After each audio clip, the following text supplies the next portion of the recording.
done, I think it's time to mount our shiny new seats. So, whilst I managed to squeeze into the car just fine, my Navigator is a fraction taller than me. Not just a fraction, but 20 millimeters. That mark is the top of my head when I'm sitting in the seat, and that mark is the top of his head when sitting in the seat. And unfortunately, that was enough to cause some interference with the helmet. Whilst I suggested that we just compress his spine a little to get him into the car, he preferred we modify the vehicle.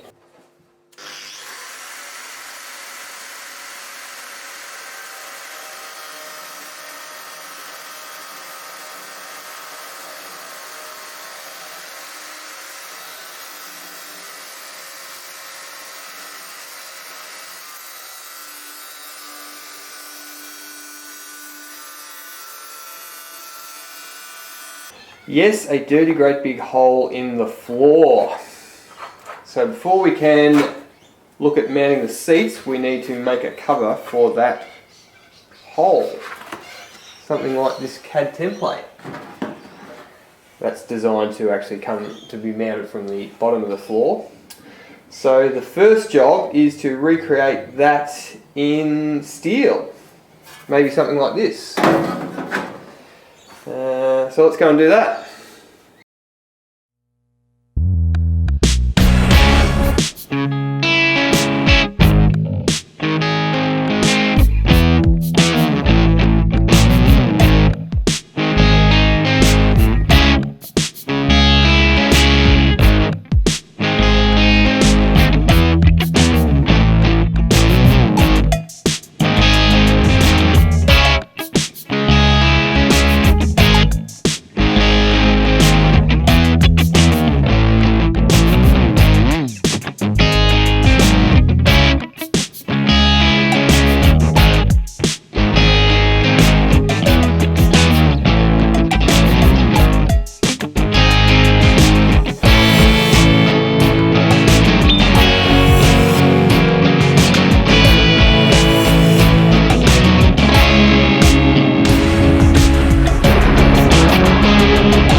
So I think the easiest way to mount these seats is to run two 50mm strips of steel under the floor, one on each side of the seat, and then build up some standard 90-degree standard side brackets for the seats. We can also use those 50mm strips to mount the eye bolts for the harnesses. Let's go.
All welded up and looking sweet.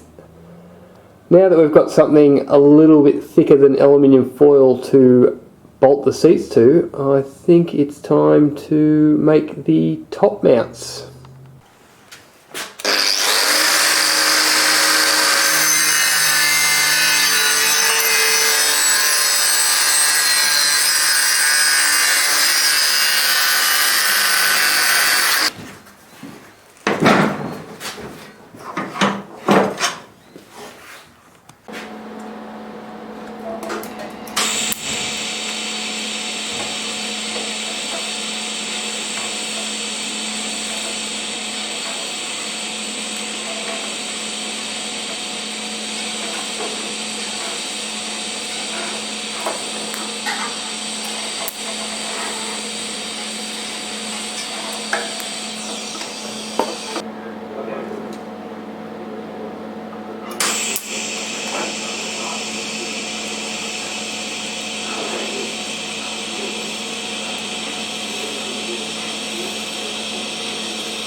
the education system that they leaned on,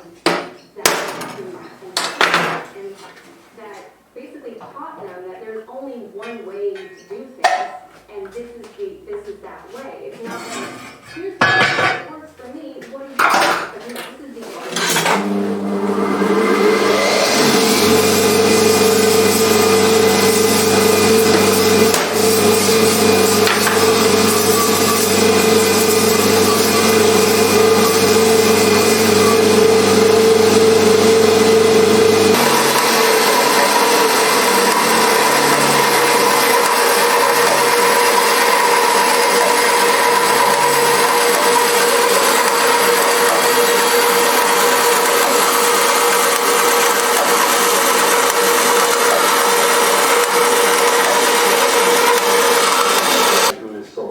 parceling out bits and pieces of the truth to different.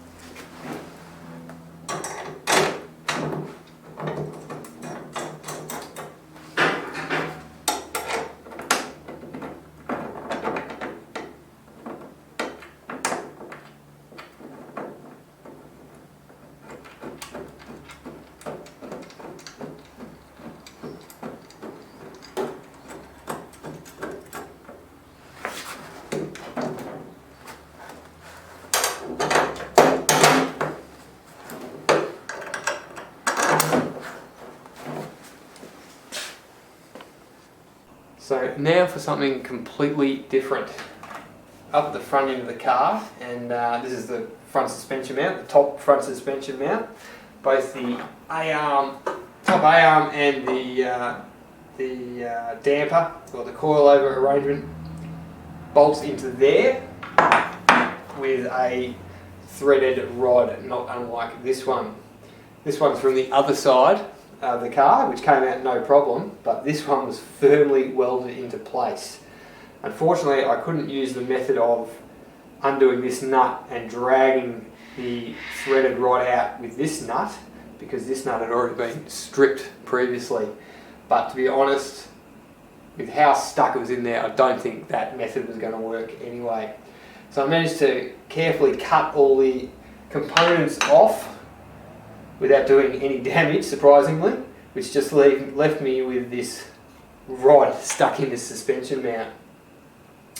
So first thing I tried to do was came in from this side with a drill, but I couldn't get it straight because of the bodywork or the chassis rail.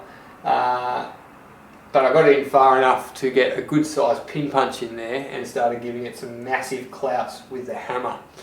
I stopped doing that when I slipped off the pin punch and smashed my finger instead of the pin punch, and decided another course of action was required. I was really only left with the option of coming in with a drill from this direction.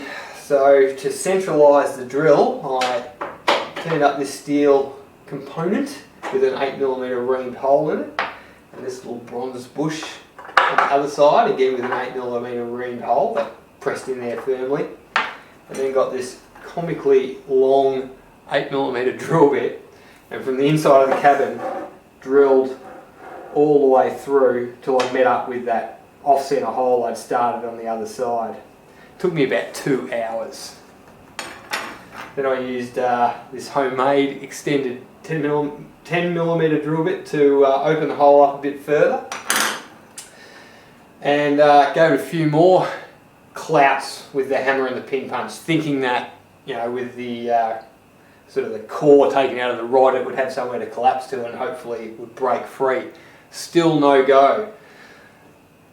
Last try was to get some thermal shock action going on. So we heated up the whole area with the hot air gun, left it there for a while, while we had a beer of course, and then using a product called Loctite Freeze and Release, which is like it's, you know, sort of penetrant style aerosol can, but it uses the aerosol action to create a very cold gas to thermally shock a sort of locked up or stuck component. Anyway, we heated the air up with the heat gun, sprayed the Loctite product down the centre of the hole that I'd made with the drill bit, and gave it a few more hits with the hammer, and to our surprise, it actually moved. Now it only moved by about 5 millimetres, and we had probably 100 millimetres to go, but we had a fridge full of safety beers, so we set the hot air gun to high and left it there for another 10-15 minutes and had another go.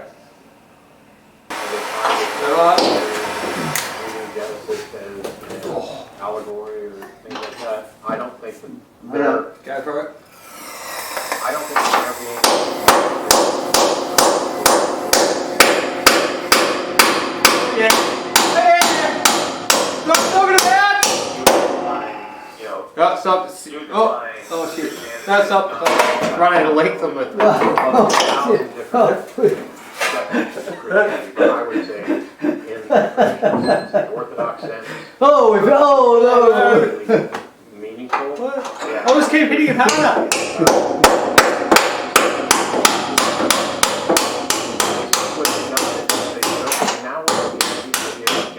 Is it those bolts going to be cold or hot? Is it out? Or maybe evolution happened, but God tinkered. It's going through the body now. What they're really doing is. Keep going.